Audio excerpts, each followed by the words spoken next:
They to develop the technologies that were going to be pushed out. But in the beginning, they were developing the technologies for the government for things that would become Solar Warden, the early precursor of Solar Warden. There were some earlier types of craft that were not as advanced. There's a whole history there. Did the Germans hand over all of what they had to the military-industrial complex once this contract was signed, or did they hold some things back? They held everything back. They handed 3 vessels over that were 3 different sizes. They called them the ARVs, Alien Reproduction Vehicles, when there was nothing alien about them. These were what we had talked about. They were basically current rebuilds of ancient Vimanas. Oh, wow. And they had the problem of the spinning vortex of Mercury. When they added high electricity to them, the Mercury would turn to gold. Right. Gold coral-looking gold. They weren't shielded. They put off heavy EM fields that were very detrimental to the pilots.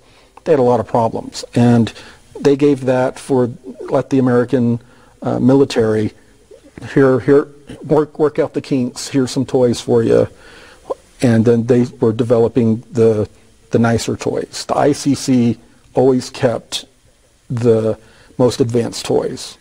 Now there's a leaked Truman memo that I had in Wisdom Teachings way back when, describing, I believe, around the time of the beginning of World War II, where he was talking about interplanetary vehicles that they were hoping to exploit technologically. And this is years before Roswell.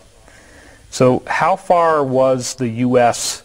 on its own with these back engineering projects? They were running up, most of the technologies that they had recovered from crashed alien vessels were so far advanced that it was literally like a nuclear sub of our era being dropped during the Civil War era and telling them to reverse engineer it. Right. This technology was a lot closer to their current understanding of physics and technology. So some of the stuff like what we hear about from Colonel Philip Corso regarding the back engineering of Teflon, Kevlar, Velcro. It was more of a material sciences. So they're getting that kind of stuff, computer chips, LED lights, integrated circuits, but they're not actually getting working craft out of it yet. They were able to repair, and there were some craft that were less advanced that they were getting somewhere. Oh, so they could fly the originals that had crashed. They repaired them and got them working. And they were reproducing some. Crashing them a lot. They had their own program, and they were getting somewhere, but they were so far behind the Germans that it was embarrassing. Why would the Germans not want to share what they had with the military-industrial complex? Were they afraid of them? Were they scared that they were going to try to take them over? Well, I mean, in 1947, the military had sent an entire fleet down to Antarctica to wipe them out. So, do the math. Their goal was to force the United States to sign these treaties so they could get their hands on the same industrial might that defeated the Axis in World War II.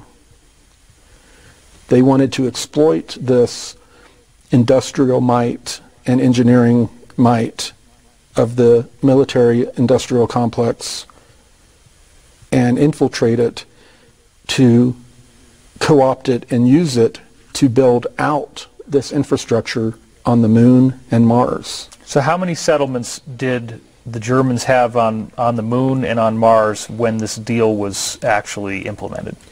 At the time, they just had the one on Mars, on the Moon. Okay. Much later, they built another one on the Moon, along with their Draco allies. And this one on the moon was small, as you just said. It was small. And it was used just as a jump